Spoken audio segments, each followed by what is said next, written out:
Depuis la révolution en Tunisie, il y a maintenant 2 ans, Tunisair Toulouse a recensé une baisse du trafic et a contracté certains de ses vols avec Bordeaux. Une baisse généralisée qui a poussé le ministère du Tourisme tunisien à reséduire les Français. Mais qu'en est-il vraiment de la situation politique de ce pays qui a vécu plus de 50 ans entre régime autoritaire et dictatorial et qui a voté librement pour la première fois 9 mois seulement après la chute de Ben Ali en octobre 2011. Maintenant, on est sur le bon chemin, on vient de préparer une nouvelle lecture de la loi qui régira la vie politique en Tunisie. Eh ben, c'est en état de préparation maintenant. On aura pour 6 mois encore pour la préparer. Autrement dit, créer la constitution tunisienne prend du temps.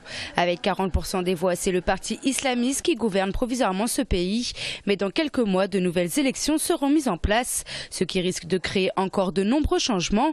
Pourtant, ce qui est certain... On peut aujourd'hui parler, critiquer n'importe quel membre du gouvernement, sachant qu'il y a des partis d'opposition qui sont en train de s'allier, qui sont en train de gagner du terrain.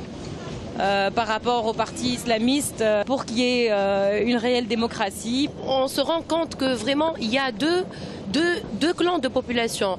La population qui est réellement entre guillemets islamiste et la population qui veut réellement vivre d'une manière assez moderne. J'espère que ces deux partis pourront vivre librement et dans le cadre du respect total et absolu des uns et des autres. Voilà.